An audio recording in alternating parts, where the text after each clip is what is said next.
Good afternoon and welcome to Talking Horses on this Empire Showcase Day. I'm Maggie Wolfendale and we'll be accompanied by David Aragona from Timeform US and the Daily Racing Form. As Andy Serling, he's not sick, he hasn't been kidnapped, he's hitting a much-deserved vacation to spend time with his family. We all need that around here, even though we get to do the thing that we love every day, and that's talk and analyze horses, but we all need some time with family, that's for sure. As I said, we have an 11 race card. We are fast and firm here today, and the New York Breds, they take center stage as this is our final New York Showcase day. Last of three. As always, if you want to play the races today, don't forget to use your Naira Bets account. And for new members, use that fall promo code FALL19. Bet 200, get 200. And also, you can now fund those accounts with a secure way. It's Apple Pay deposits. Fast, easy, and secure. Check out nairabets.com backslash Apple Pay, as we also have the low roller challenge going on today. $40 buy-in. First place does earn a seat to the Aqueduct Challenge on November 16th, as we are, well, just a little less than 2 weeks away from opening day there at Aqueduct. Looking forward to that, as well as we have a lot of great things going on here today, including the cross-country Pick 5, a little bit of a different flair as we have some jump races to kick things off. The Foxbrook Champion Hurdle, which will feature Snap Decision, a horse we saw win up at Saratoga and here, and he is looking for his 4th consecutive win. That will kick things off. 3 races from Far Hills down there in New Jersey, and then we'll cap it off here with the Ticonderoga and the Empire Distaff. So really cool way for a cross-country Pick 5 to begin there at Far Hills and bring the family out today. It's a gorgeous fall day. The kids, they'll have a lot of fun. Family Adventure Day. Face painting, they can trick or treat, little fun maze, so a lot of fun things going on. And also we have some local vendors located in the first floor of the grandstand. Some purveyors of, I heard they had some bourbon set up down there, and of course they probably have some fudge and some pie as well. So besides the bourbon, I will be taking a look at those things. As David Aragona, welcome, and looking forward to your analysis today and a great Empire Showcase Day. Yeah, always love these days, especially at the end of the season, the last one they do. It kind of marks the end of the year at Belmont Park and right before the Breeders' Cup to kind of close things out. It's always nice to have these New York Breds, have them be showcased on days like this. I mean, the quality of the New York Breds has really risen over the years. We've got a couple that have been successful in graded stakes this year, like Pat on the Back, Gucci Factor, who are now dropping back down to the New York Bred races. And it's just kind of fascinating to watch over the years how you get these races really just kind of rising in quality. Absolutely. And I mean, we have a superstar 2-year-old who isn't even playing today, and 'tis the law. He won the Champagne Stakes. Yeah. He doesn't necessarily out of these. need to run back here, but he's a fun one. So yeah, the quality of New York Breds really on display here today. What do you say? Should we jump right into it? Let's 11 races. So the first one kicks off on the turf, 1 1/8 on the inner turf course, as we will take a look at Southern King and Steelers Fan for Life. Now, quick equipment change on Steelers Fan for Life, who will add blinkers today for Leah Giramati, as we'll watch the wide sustained run of Southern King here, who gets back to the 9 furlongs. Steelers Fan for Life, though, David, just never had a comfortable trip, in my opinion. Yeah, he was kind of inside where Southern King was outside. They both had a bit of trouble. I think Southern King was the one that a lot of people saw because he just kind of got stopped in traffic, and he was actually really running on at the end of this race. I think a lot of people felt that he would have won this race if he had gotten that outside run and not had to pause at the quarter pole. Steelers Fan for Life, I don't know how much run he really had, but he was sort of down inside, having to weave his way through traffic in a race that did have more of an outside flow to it. Southern King's probably going to take a lot of money off of that trip, and we both put him on top. He's been a little unlucky in both turf starts, I think. Yeah, I do agree with you. And he's faced some nice horses. Obviously, Cross Border was entered today in the Mohawk. He's scratched after coming out of the Grade 1 Joe Hurst Turf Classic. And it's funny because I thought a mile last time would be beneficial to Southern King because he might get that kind of pace setup he needs, but he's just a horse that I feel as though it doesn't really matter. He just needs the real estate to make his last late run. Yeah, what's fascinating about him is that he's shown no speed at all in his turf races, but he's had more speed on the dirt. Odd? So, I mean, it's not like he has to be way off the back of the pack in this race. If Jose Ortiz can get him to break a little better from the outside, because breaking out of the gate has been an issue for him, then maybe he can get a better trip here. I feel like he's the horse to beat because I didn't love the other short price graded on a curve. No, I didn't either. For me, he is a 3-year-old, and I just feel like there's still some development to do. And I thought last time the pace kind of came apart for him, and he still wasn't able to get the job done. Yeah, it's like he got there, he looked like a winner, and then Ops just kind of re-rallied inside of him. It's almost like he had his chance that day, and now he's facing maybe a tougher foe in Southern King. So I was a little bit against him at a short price, and I thought a horse that might be dangerous in here is Wayne's Footsteps, the 8. He's got to run a little bit faster, but there's not a ton of speed in this race, and if he can get out to the front, going the mile and 1/8 distance, speed is often dangerous on the inner course going this configuration, and Brad Cox just has fantastic numbers off maiden wins in turf routes. Yeah, that he does. As he went maiden winner last out in that turf route, he's hitting at 32% positive ROI, and this is kind of what Brad does. You notice a lot of his turf horses are ones that have speed, and he puts the speed into them. And Wayne's Footsteps feels like a horse that could really capitalize on that today because, as you said, I don't see anybody quite as quick as he to go with him. I mean, I don't know what they're doing with Steelers Fan for Life as they have Bug Rider on him, blinkers on. I don't know, maybe he gives them a little bit of trouble, but still, this is his race to control, and we've seen it time and time again where these horses just get comfortable out there on the front end. Yeah, he's, I think, the dangerous one. I mean, a horse like Conforto did run a competitive speed figure last time. I'm not sure how strong that race really was because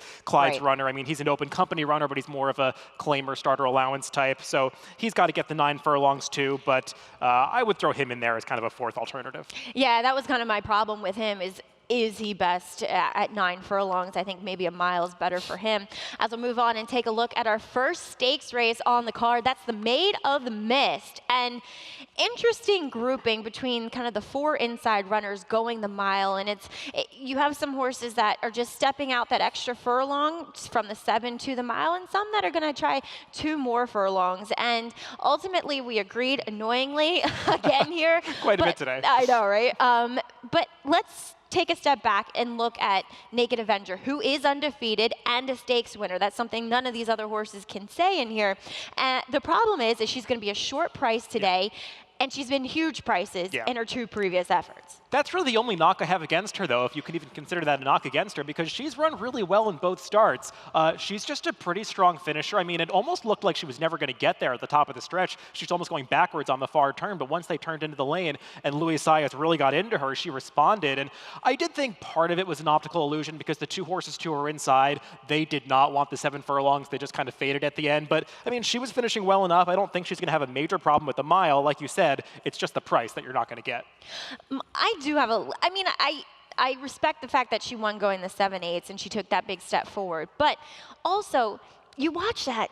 Visually, she's not that She's on the appealing. wrong lead. She's always on the wrong lead. Yeah. She always drops back on the turn. Yeah. It's almost as if it could just be a greenness thing where maybe she's kind of running awkwardly on the turn and maybe is on her wrong lead and then she switches to her inside. I don't know. You can't really tell that well. She's kind of when watching scrappy. replays. She's not really. She's scrappy. Yeah, That's she's the not the perfect prettiest word to mover. describe her. Yeah. I'm a little bit concerned about her. So FIRENZE Freedom is a horse that we both put on top here. I mean, that first race, there are 5 next time out winners. I mean, they're superstars yet, but still, they all came back to win. They ran a little bit faster.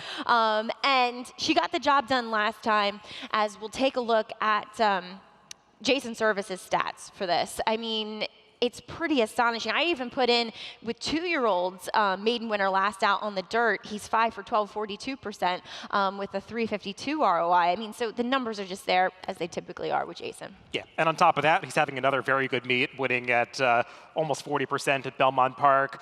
This filly, she does have to get faster because there's a question as to how good that last race really was from just a quality standpoint. But I did like the way she leveled off at the end of that race. She strikes me as one that's not going to have a problem with the mile. She's a half-sister, of course, to FIRENZE Fire, who is arguably best going the mile distance. And she's got to take that step forward, but if she's the 3rd choice in here, I thought maybe she just offered the best value. I don't know if she's going to be, because critical value, well, she did run a 70 last time, which is faster than what FIRENZE Freedom did. She's okay. Yeah. I didn't love this stat, though, for Jeremiah, who does fantastic work with his 2-year-old fillies. I mean, all year long, he's been killing it. He really has. It's funny. He has great stats off maiden wins, but it's really with dirt sprinters. When they stretch out, they just aren't as successful. We'll see what we get from critical value on the stretch out. I thought her pedigree kind of could go either way, because the second generation is critical eye. That's her second dam. True. That's stamina. But the dam is by forestry, and the 1/2 sibling that was good is steam engine, who's really more of a sprinter. Yeah. So I just wasn't sure about her getting the distance, but I guess she's the other horse that's run fast enough to win at this point. All right, well, race number 3 coming up. It is a maiden special weight, some guesswork to be done because we do have several first-time starters in here. But let's talk about the one who has run. And speaking of FIRENZE Freedom, I guess it'll kind of determine how you think Platone's going to be from the previous race, as she, I thought, moved a bit early into what turned out to be a pretty quick pace. Yeah, I wanted to get your perspective on this replay and show it for this horse instead of FIRENZE Freedom, because she kind of has her head turned to the side, and she did the same thing in her debut, where she's just looking at the stands for the entire stretch drive. It's like she doesn't want to go by this horse. She doesn't really have her mind focused on running. I agree she moved too soon, but she was also just really green.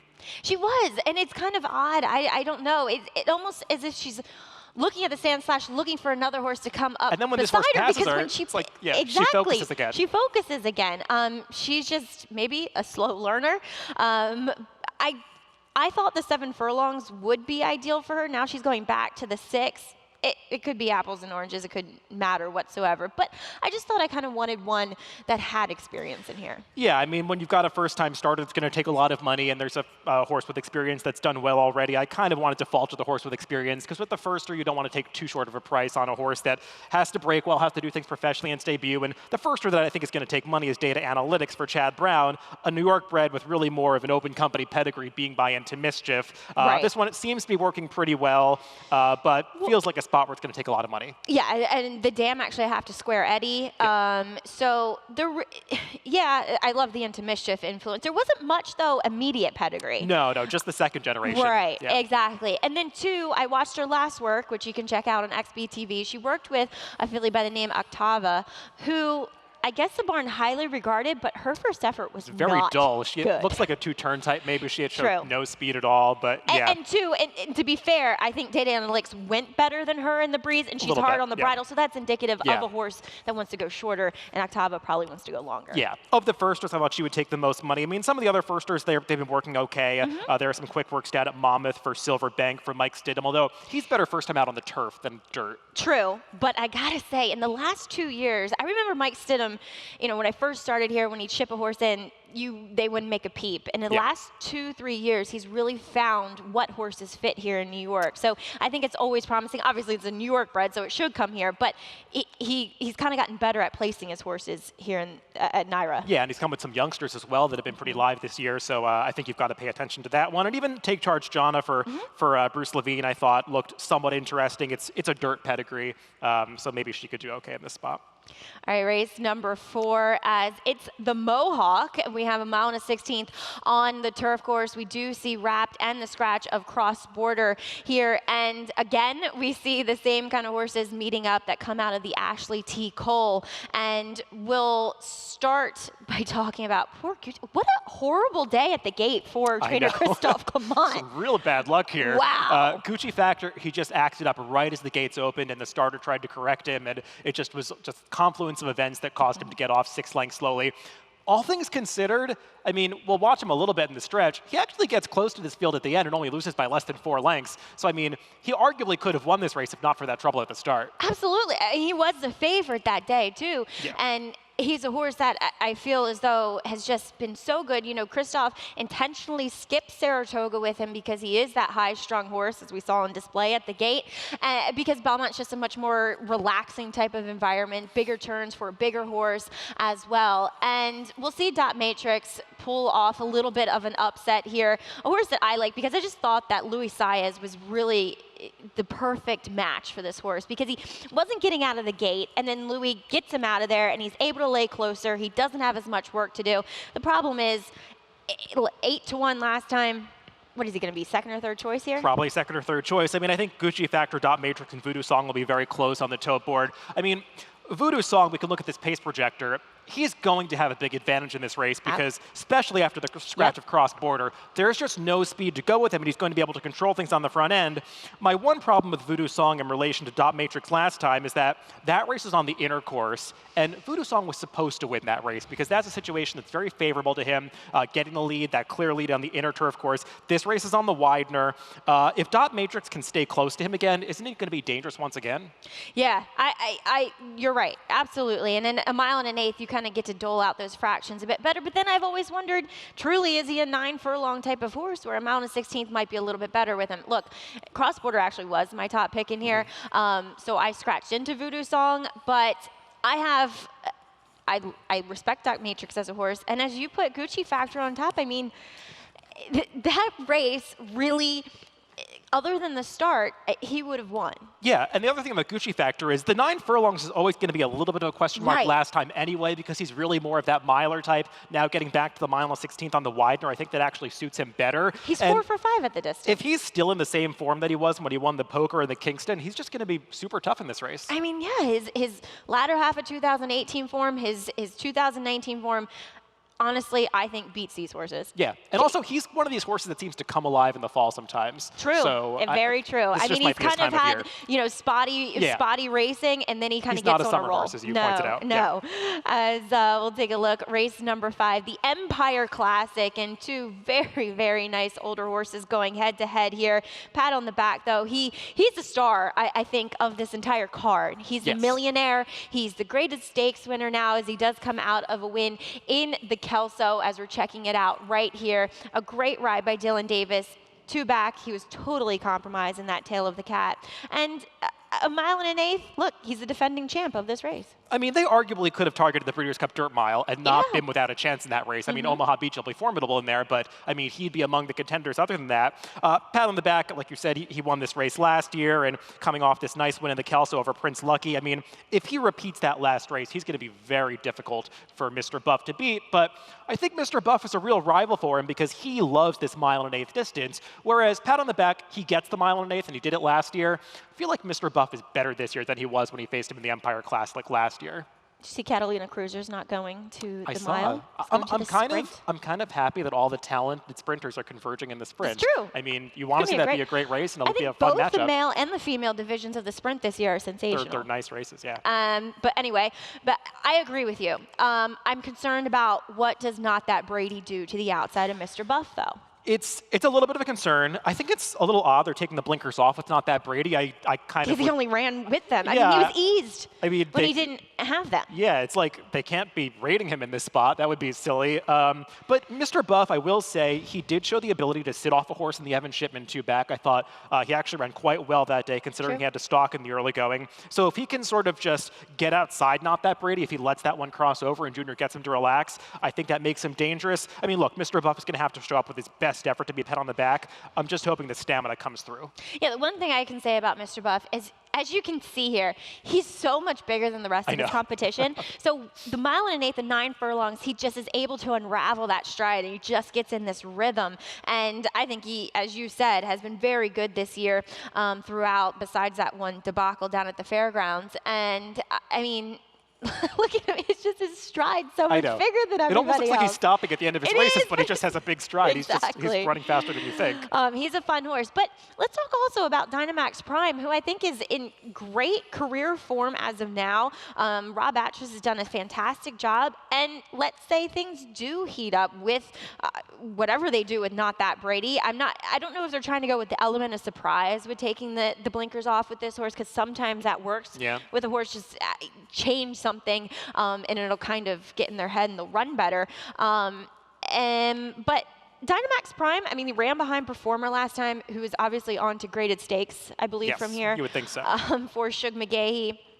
And then he's finished second to Mr. Buff in his last 2 efforts. Yeah, I mean, it was a pretty slow pace in that last race, so that certainly compromised him. He'd never really threatened Mr. Buff in any of those races. I think the mile and an eighth is a great distance for him. I just think he'll be picking up pieces at the end. It'll be surprising if he wins, but maybe if one of the top 2 doesn't show up, he'll be there to pick up pieces. All right, well, that'll do it for the first 5, the early pick 5 here on this Empire Showcase Day. Make sure you stay tuned. We'll kick things off with race number 6, which kicks off the Empire Jackpot here on Talking Horses. No sport in the world brings the wins home like racing. It's one-of-a-kind, high-speed, high-stakes action, and Naira Bets takes you there. Place your bets and watch the races live from anywhere.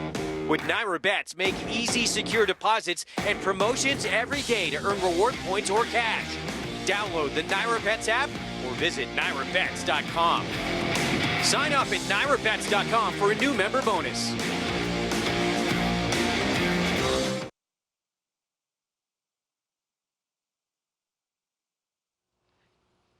Well, after one ticket was alive to a massive long shot in the last, which obviously didn't win, we have a jackpot carryover of over 104,000. It's a 20-cent minimum bet, 20% takeout. And don't forget, the mandatory payout comes on closing day here at beautiful Belmont Park, which is October 27th. Welcome back to Talking Horses here on our third floor clubhouse studios. Maggie Wolfendale, David Aragona taking you through this Empire Showcase Day. And we'll get to the sprinters here in this rendition of the Hudson, and kind of the same old horses facing off here once again. We saw them shake it down in the Morrissey.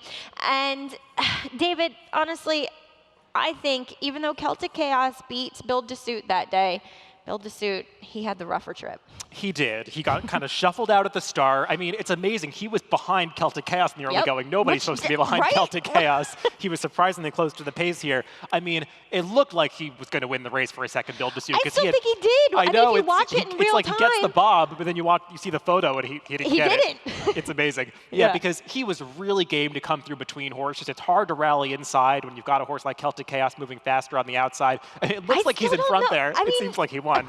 That was an unfortunate bob for him. But no, I thought he ran really well in that race. And then last time out, I mean, against Open Company, not quite as strong of a field, but he still ran really well here, was going away at the end of that race, closing into a moderate pace. Just feels like he's come back in really good form. I like that he's putting races back to back with no layoffs now. And I think he's going to be tough to beat.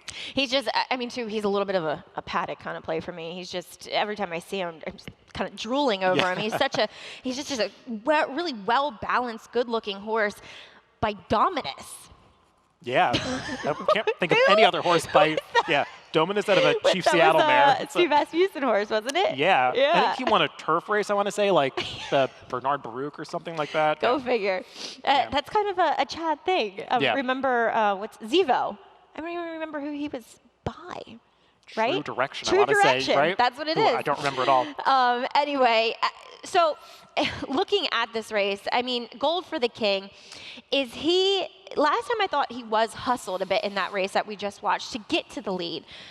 Does he sit outside of I Love Lulu? I mean, some of these horses just feels as though they've lost that early speed, and maybe they could be potentially dangerous if they actually use it today. Yeah, I think I Love Lulu is an important kind of key to this race because I think I said in the pace projector, he's supposed to be on the lead and supposed to have an advantage. But the thing is, he's just collapsed in his last 2 races like he can't run anymore. And if he doesn't show up and just fades at the top of the stretch, maybe that does open the race up to closers, even though it's a situation where there's not a lot of speed. And Gold for the King might just inherit the lead. My question with Gold for the King is he still in that same form that we had seen when he was posting those big speed figures last winter? I mean, this is a horse that I've tried a lot of times. He always takes money, and it just feels like he doesn't quite have that late punch anymore. No, it doesn't. I mean, it's almost as if that huge performance going back to July of last year just took it all out of him. I mean, he does run well. You can't fault him, but he's never been able to get back to that kind of brilliant performance. And as you said, his last race, there was kind of no excuse because it was a pretty moderate pace, and he was there, and he had the jump on those horses and just couldn't see it off. I mean, is there any chance that because he was a little bit more inside there at Saratoga where you didn't necessarily want to be, that hurt him? He wasn't right on the rail. He was like a path or two off it, but I mean, maybe it did have more of an outside flow to it. I just feel like he's always a short price, and I've taken enough chances with him. Well, you've thrown him in. Yeah. He loves a fight. Yeah, I mean, it's funny, they're running him back pretty quickly again, but he seems to respond well to it. He's just been in great form, and he only lost the Morrissey by a length and 3/4. He's been right there in those races. He's got the tactical speed to be close. I think it's going to be a stretch for him to win the race, but I'm not going to be shocked if he hits the board. No, exactly. I would agree with you there, as Luis Saez actually climbs the board for the very first time. The only other horse I thought was a little bit interesting was Winston's Chance coming back if we get any kind of collapse a bit. And I thought he did really well considering it was Finger Lakes, that was his track. It was over a sloppy going to where he can be effective. To make up as much ground as he did, because it looked like at the turn of the lane, top of the stretch, I should say, he wasn't going to get anything, and then he only loses by 3/4 of a length. So I don't know, these connections have had success. They won the Hudson before breaking the fever. Personally, I think they should have run the Empire Classic because he would have had a good shot to hit the board there. I think the 6.5 is a little bit short for him. I like him better going longer, and he's probably not going to get the pace he needs in this race, but I'm a fan of him as a horse. I just wish they had run in the other race. Yeah, I kind of thought that. But race number 7 is the Iroquois, as we have the Fillies and Mares sprinting going the 6.5 here.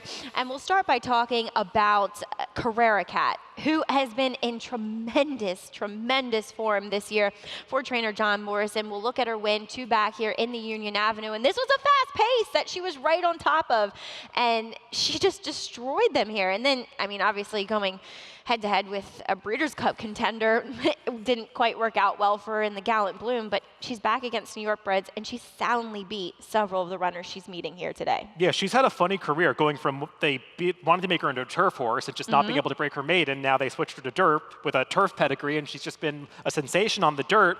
That Union Avenue, it was good.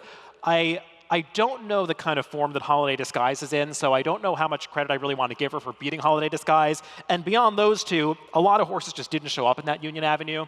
So I respect her. I think she's dangerous. I think she's going to get a decent pace set up because, I mean, Filibustin's the other speed in this race, and I think with Kendra Carmouche aboard, you've got to be worried about her. But Carrera Cat is drawn well outside her, can sit off her like she did in Union Avenue. So she's dangerous. I just didn't want to put her on top at a short price. Well, you took Satisfy, who I can't blame you for putting on top, because despite that being a very fast pace in her first start back of this year at Monmouth, nobody made up an ounce of ground. I mean, she was the only one who actually did make up any ground. It was a fast pace that looked like it was a slow pace because the whole field was bunched and nobody closed. It was just a weird thing to watch. And also, she was behind a bunch of long shots, and Joe Bravo kind of couldn't get her into the clear. We're watching her actually race in the Iroquois last year when she was second to Highway Star, the very good Highway Star. If she gets back to this race, I think she's going to be a handful because I don't think anybody this year, like the Carrera Cats and the Holiday Disguises, have run as well as she did in this race last year. No, Highway Star, I miss her. She was one of my favorites, wasn't she? So game every time. But Satisfy has every reason and right to get back to those races she had last year. She showed a lot of promise. I feel bad that I feel weird that I know, he should be here making the case. is in New York and the New Yorker is in Maryland for Maryland Million Day anyway. But I know he would be cheerleading and picking Satisfy on top as she is one of his pets. Now, what do you do with Pause for the Cause last time? You have her at 4-1 on the line. Is she going to take money? She's a little bit of an in and outer, tough horse to trust. Do you think the rail was strong that day that aided her win? I don't think it was a huge bias, but I think it was definitely the place to be, and that helped her. On her way, did come back to win, but she was wide on that track, so maybe she was a little compromised that day. Pause for the Cause. She's got the races in her that can make her tough. I mean, she was in that Iroquois replay last year as well, finishing 3rd behind Highway Star and Satisfy, so she can post those speed figures. It's just, aside from that performance on the good rail last time, the rest of her recent form has just been a little bit spotty, and I don't totally trust her. Now, you did have a pace projector for this race, which is going to show Filibustin on the front end, tracking right there with Carrera Cat. And then, so you have Pause for the Cause sitting in that kind of spot that she might get the right trip. I mean, Filibustin is really fast. She and is. I think it's kind of... I don't want to call her cheap speed, but... No, she's probably not going to be around at the end of the race, although she's surprised in these races in the past at big prices. But, I mean, with Kendra Carmouche aboard, it seems like she's going to go to the front. Carrera Cat and Pause for the Cause, they can probably stalk her. But, I mean, I don't think they're going to be going that slowly up front, even though it's a situation that they are predicting to favor the horses near the lead. The one other horse I want to mention is More Mischief for Chad Brown. Thank you. Because... he could easily run her in a non-winners of 2. That's what I and thought. She's going to be a price in this race, and it's just weird to me that he'd be running her above the condition because he runs horses where they can win. Right. And Chad it's just, has had as much success as he has because he runs horses where they can win. Yeah. A lot of times he has the best horse, and it doesn't matter. But I thought that was so interesting, and I know it came up a 78 last time, and it was in the slop. But I think she's better than that, and I just thought that she's a horse that I've always thought had a lot of talent, and maybe he sees in her training that she's putting it all together right now. She's got this series of bullet workouts coming into this race, and Right. I don't even think she likes the slop that much, and she got it done last time. So I couldn't put her on top because she's got to get so much faster, but I'm going to use her somewhere. Absolutely. As we'll move ahead to race number 8, the Sleepy Hollow. It's a mile here on the main track, and again, we kind of have 4 main contenders, and most of them coming out of the Bertram F. Bongard last time out, where we saw Cleon Jones. For me, Cleon Jones is just the horse who wants to keep getting more distance, and that's what we saw for him going the 5/8s, or excuse me, going the 7/8s last time. And I mean, to be fair, these horses were only separated by a head, the top 3 finishers, and 3 Jokers ran a huge race. Yeah, I think it's totally fair to say that Cleon Jones ran the best race because he was coming from a little farther back. He was outside. I thought 3 Jokers didn't have a major excuse because the pace was pretty slow, and he was battling back gamely inside, but he was the one that kind of backed down that pace in the early going and really had no excuse to lose. City Man as well got a good trip, got out with enough time after saving ground and just couldn't quite finish it off. I felt like City Man and Cleon Jones were the 2 that would not mind stretching out to the mile. Yeah, and City Man too, I thought maybe not necessarily having that much trouble, but he did look as though that he kind of faced a little bit more adversity than what he's had in the past, maybe getting a little more kickback, whereas in those Saratoga races, he kind of had a clear run of it. So 2, we have this excellent stat for Christophe Clement, first-time Lasix with non-first-time starters on the dirt. I mean, that's pretty telling. And 2, maybe because he got all that kickback last time, he needed the Lasix. Yeah, I was having a lot of trouble separating these horses, and I saw this statistic and said, you know what, maybe City Man's just going to take a step forward, because Christophe Clement lately has not been starting horses with Lasix, and when he adds it, it tends to really move them up. So maybe that helps City Man a little bit. He's got to get the distance. The interesting horse, though, to discuss is the newcomer Harris Bay. Absolutely. I mean, I really liked this horse last time out. He'd been working lights out with many of John Kimmel's nice 2-year-olds that he has talked about at length. And then 2, he beat Dream Baker, who was, what, 1-2 that day, and came back and won the stake up at Finger Lakes with an 82. So I just wanted maybe a little bit more seasoning, but this was a race where I have those 4 horses, and I could have just thrown up in the air and however they landed. Yeah, I could have gone that way. Harris Bay is not supposed to have a ton of trouble with distance because he's by Carpe Diem. Exactly. And this pedigree, it's actually the same pedigree as Ashar, who won the other day for Kieran McLaughlin. It's that Mendip family with Chaposa Springs on the dam side. So, I mean, he could stretch out. It's funny, I watched on XBTV his workout alongside Mr. Buff, and Mr. Buff was just like towering over him as he kind of was outworking him a little bit, but because he's not that big of a horse. But no, I mean, I'm not going to be shocked if he takes a step forward here. Yeah, Harris Bay, physically, he's got it all there. He's beautifully put together. It's just next year he'll be that much better too. But the fact that he won first time out as he did, I think was a real tip of his hat to show that he is a horse with some talent as we are running out of time. Race number 5, I mean 9. Wow. Mile to 16th, Ticonderoga. We did have several scratches in here, including Dream Passage, who looked to be a speed contender in here. But 55, she's the story here. I think she's just a little bit better, although War Canoe last time ran a huge race in defeat. You know, I picked War Canoe last time, and she gave me a really good run because she had, I mean, she got there. The thing is, I couldn't pick her again because she really had her chance last time. I thought Jose Lezcano gave War Canoe just a perfect ride, saved ground in the turns, angled out in the stretch, got there. She had her shot at 55 and just couldn't run her down.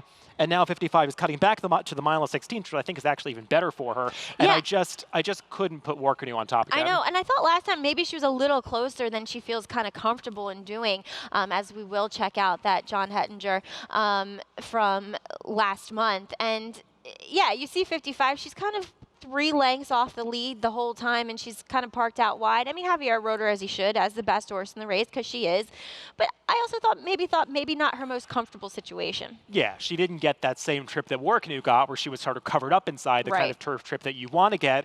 I mean, I've taken plenty of shots against 55 in the past. It just feels like Chad Brown's got her in pretty good form right now. She showed it in the Boston Spa 2 back, where she arguably ran her best race of the year, and she's just probably going to win at a short price. And Munchkin Money, speaking of the gate woes that Christophe Clement had in that race, I mean, Irad just opting to pull her up after she acted up badly as well. But before that, she was running races that make her a player. Yeah, I really thought she didn't have a major excuse in the Yaddo 2 back because she was up close to that pace. Maybe she doesn't want to be that close. Perhaps you can say that. But, I mean, she just couldn't run down Belle of the Spa at the end of that race. She had her shot at 55 before that in the Mount Vernon.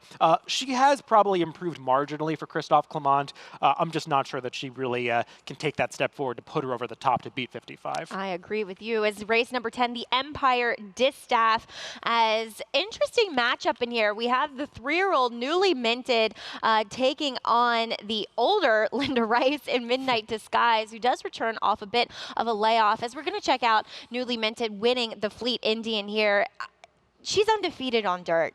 She's very, very talented.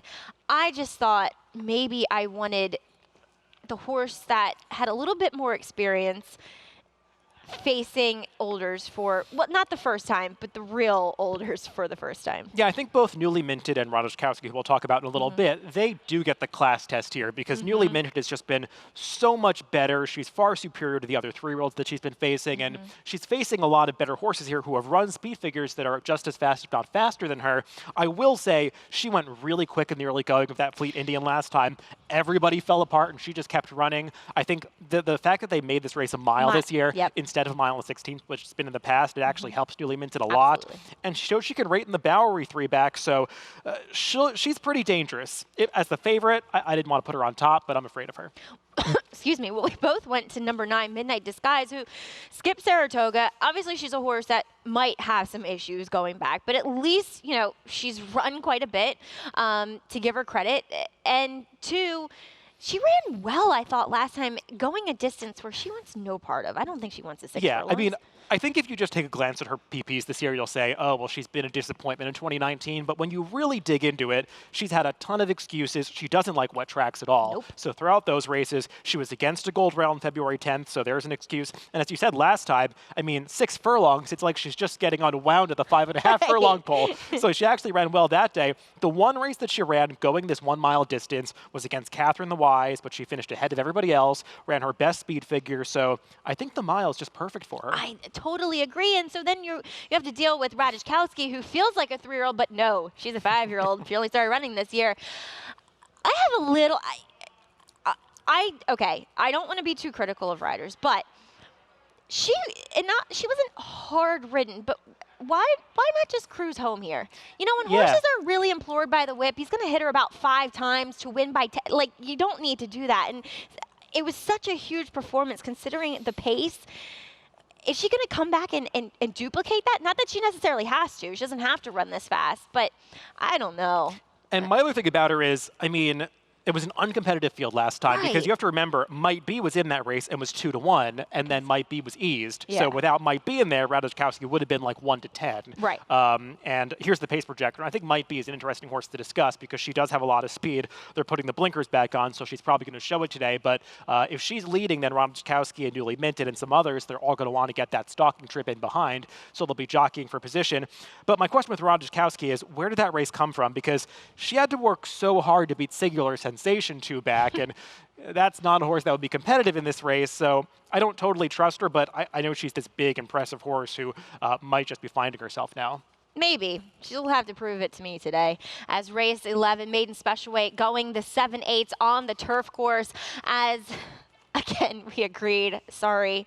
Not much controversy going on up here between David and I, but that's okay because David got a good opinion. I'll be with him. But number 1, Worth a Shot. I just thought between the 2 favorites in here, David, him and Clickatat, he was the one that most well suited to the 7 furlongs. Yeah, I didn't think that he's had big excuses in his 2 losses. I mean, he's gotten pretty good trips in both of those races. It was more of a negative opinion on Click-A-Tap than a positive opinion on Worth a Shot for me, because I don't love to take horses that have had chances at short prices that just haven't really gotten it done with no excuse. But he's run fast enough to win at this level. He's got a good post. He's got speed in a race where there's really no speed. So I just think he'll be dangerous on the front end. And Sean BC came back and ran well. He did. Against winners, actually a multiple winner, beating him an honorable hero yesterday, only beaten half a length that day yesterday. So is there anybody weird that you want to discuss real quick? Yeah, I almost put the number 7 Freudian Fate on top because, I mean, this horse for one thing, it seems like a weird, wacky long shot is winning every finale that we run at Belmont, especially on the turf.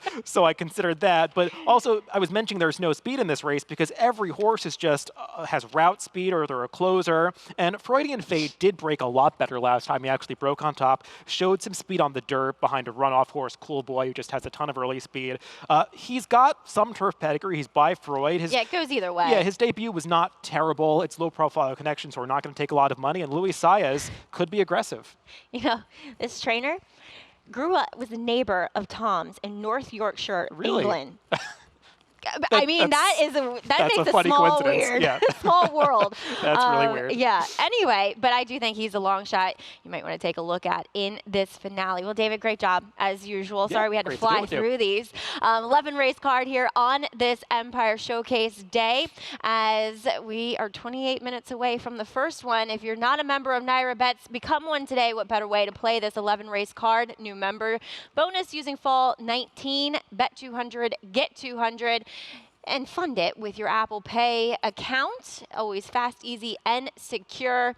As we will also be offering that low roller challenge, $40 buy-in here today. Make sure you register on the first floor at Grandstand, as registration began at 11 a.m. You're late, so get involved with that low roller challenge here on this Empire Showcase Day. Cross country, pick 5 as well. Little jump action to kick things off. We'll see if Snap Decision can get his 4th win in a row over the jumps in the Foxbrook Champion Hurdle. Ticonderoga and Empire Distaff will round out that pick 5. Family Adventure Day, kids out, bring them, get their face painted. See if Miss Grace Morley will have her face painted as well, as I'll be working all day. But we also have that Breeders' Cup dinner coming up very soon, Wednesday, October 30th at King Umberto Restaurant. Join the Big A, myself, and Steve Grabowski as we go through all of the Breeders' Cup races. $80 gets you a 4-course meal, PPs, and souvenirs. And I got to say, Big A does step it up with those souvenirs. Gave a really, really good goodie bag when we did the Derby. And also, he gave out the Superfecta as well. That's a little more important. Exactly. So make sure you come listen to the Big A, as he'll be back on with you tomorrow. Yes. Yes. 2 of us tomorrow. All right. And then we'll have Andy back next week, I believe. As we want to thank you all for joining us here on Talking Horses. Great day for this Empire Showcase Day.